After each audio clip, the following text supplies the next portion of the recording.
درود به همگی، امیدوارم حالتون خوب باشه. من پرستش هستم و قراره توی این آموزش با همدیگه این کیف دهانه مخفی زیبا رو ببافیم.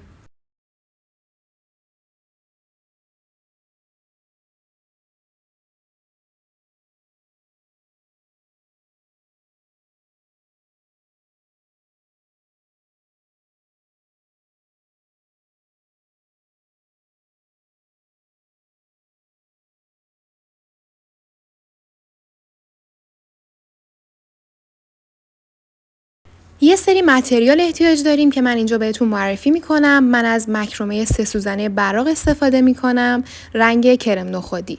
شما میتونید این کیف رو با هر نخی که دوست دارین ببافید. قلابی که استفاده میکنم شماره 4 هستش و متریال بعدی که آخرین متریالمون هستش خود دهانه مخفی کیفمونه که اینجا من از رنگ طلایی استفاده میکنم و مدل دهانه ما به صورت دایره هستش. اندازه دهانه مخفی ما حدوداً 17 سانتی متر هست.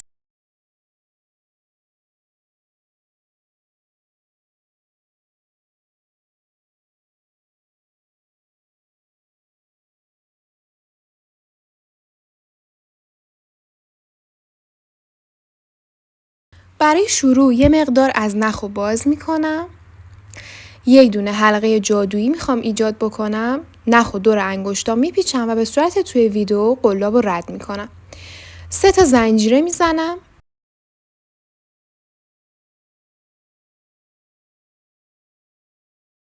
باید داخل این حلقه جادویی رو ما 12 تا پایه بلند ببافیم. برای بافت پایه بلند نخ رو میندازیم روی قلاب و 2 تا یکی میکنیم. یه 2 تا یکی و یه 2 تا یکی آخر.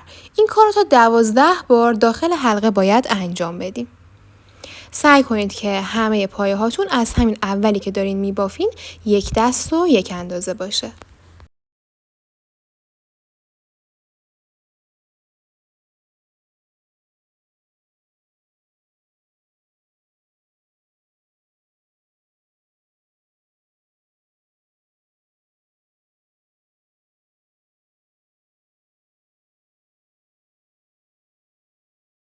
پایه هامو تکمیل کردم. 12 تا رو کاملا بافتم.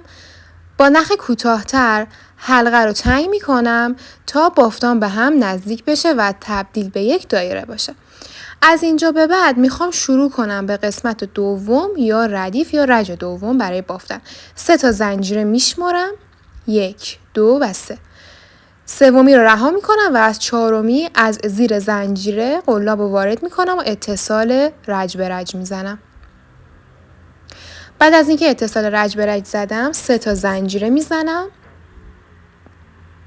و شروع میکنم زیر هر کدوم از زنجیره ها رو 2 تا پایه بلند میبافم. تمام زنجیره ها رو از زیر زنجیره حتما قلاب رو وارد کنید. همه رو 2 تا زنجیره ببافین که مجموع بافت این قسمت ما میشه 24 تا پایه بلند.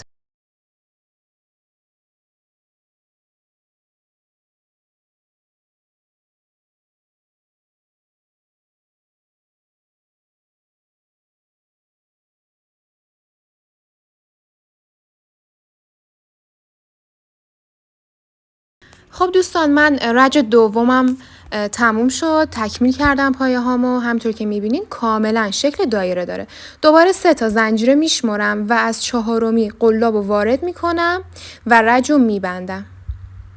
دوباره 3 تا زنجیره میزنم و میخوام شروع کنم به بافت رج یا ردیف سوم. اولین زنجیره رو 2 تا پایه بلند میزنم.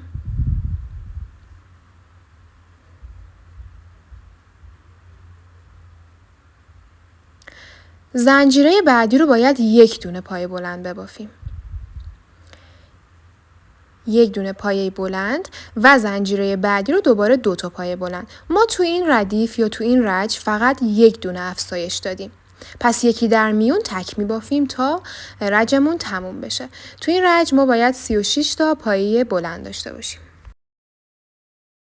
رج سومم همینطور که میبینین تکمیل کردم تا دونه آخر رو بافتم و بافتام تکمیل شد. میخوام رج چهارم رو شروع بکنم و دوباره 3 تا زنجیره میشمارم و یکی چهارمی رو قلاب رو وارد میکنم و اتصال رج به رج میزنم. بعد از اون دوباره 3 تا زنجیره میزنم. حالا باید زنجیره اول رو من 2 تا پای بلند ببافم.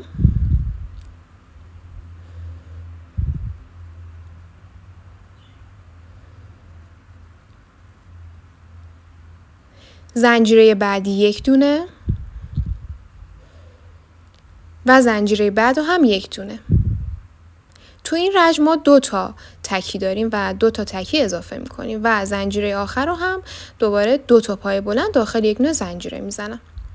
بافتم و تکمیل میکنم تا برسم به انتهای رج. تو این ردیف ما 48 تا پایه داریم. خب من رج چهارم رو تموم کردم. همونطور که میبینید اتصالم رو زدم، 3 تا زنجیرم رو زدم. الان میخوام شروع کنم به بافت رج پنجم. اولین زنجیره رو 2 تا پای بلند میبافم.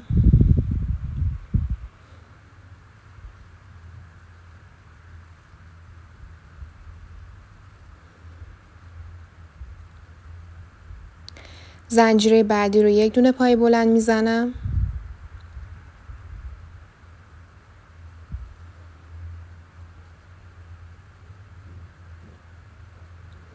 زنجیره بعدی رو هم 1 دونه پای بلند میزنم. زنجیره بعدی رو هم 1 دونه پای بلند میبافم یا میزنم.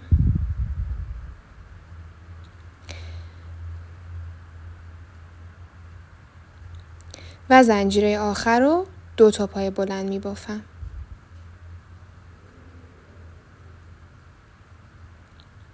این کار تا انتهای رج ادامه میدم.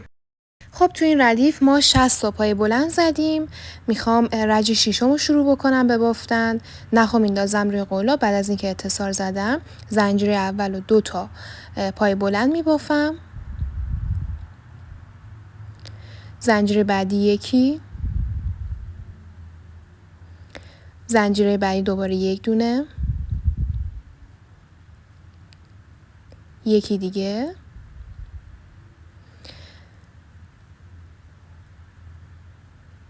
و زنجیره آخر رو هم 1 دونه پایه بلند میبافم. همطور که میبینین تو این قسمت ما 4 تا پای بلند تک داریم. و زنجیره آخرش که برای اتمام این قسمت هستش رو 2 تا پایه بلند میبافم. بافتم و ادامه میدم تا این رج بشه 72 تا پایه.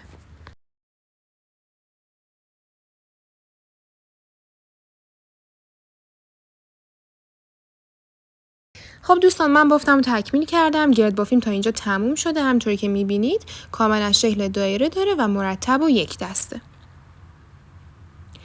اندازه دایره من حدوداً 17 سانت هستش.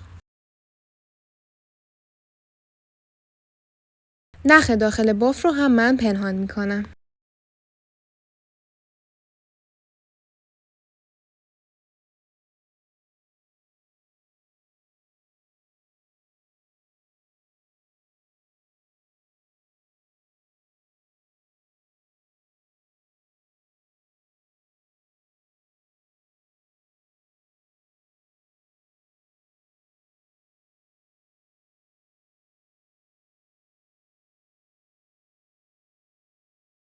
خب من اینجا میخوام شروع کنم به بافت بدنه کیفم. از اتصال رج به رج استفاده میکنم. بعد از اینکه اتصالم رو زدم 1 دونه زنجیره میزنم و تمامی زنجیره هایی که وجود داره رو 1 دونه پایه کوتاه میبافم. اینجا ما باید 72 تا پایه کوتاه داشته باشیم.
تا هر ارتفاعی که دوست داشته باشید میتونید پای کوتاه بزنید و بافتتون رو ادامه بدین.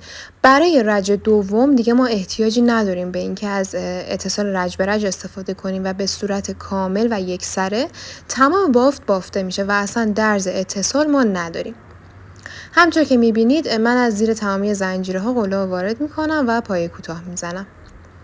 بافتم رو ادامه میدم و تکمیل شده بافتم رو به شما نشون میدم.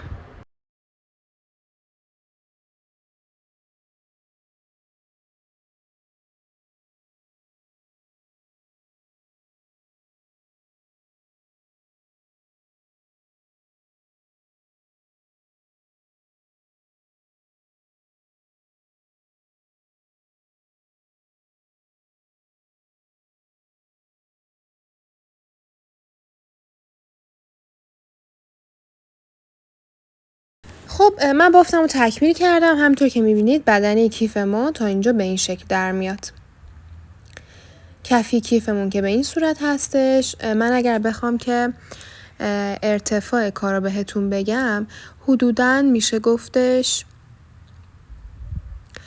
بین 12 تا 13 سانت یا 12.5 سانت هستش.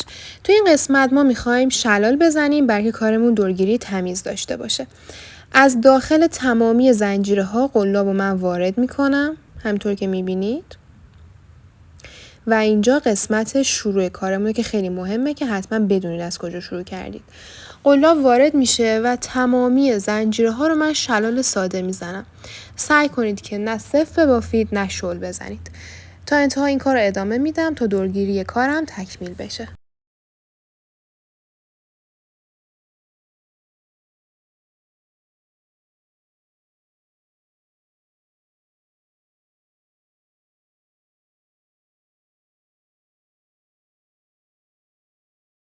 من بعد از اینکه کارمو تموم کردم اینجا باید کارو کور بکنم تا درز اتصال مشخص نباشه. نخواهد داخل زنجیره در میارم. از اولین زنجیره که بافتم قلابو وارد میکنم، بافتو میچرخونم و از زنجیره قبلیش که میشه دومین زنجیره قلاب وارد میشه دقیقاً از وسطش. نخو به سمت داخل میکشم و نخو پنهان میکنم.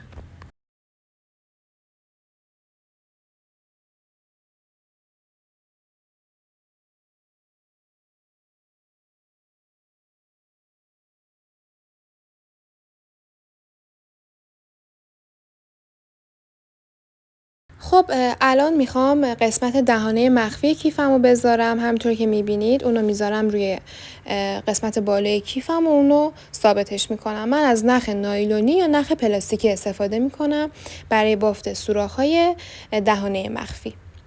کاری که باید انجام بدین اینه که فقط قسمت سوراخ‌ها رو به قسمت لبه شلال کیفتون اونو دوخت بزنید تا کاملا بهش متصل بشه و محکم بشه.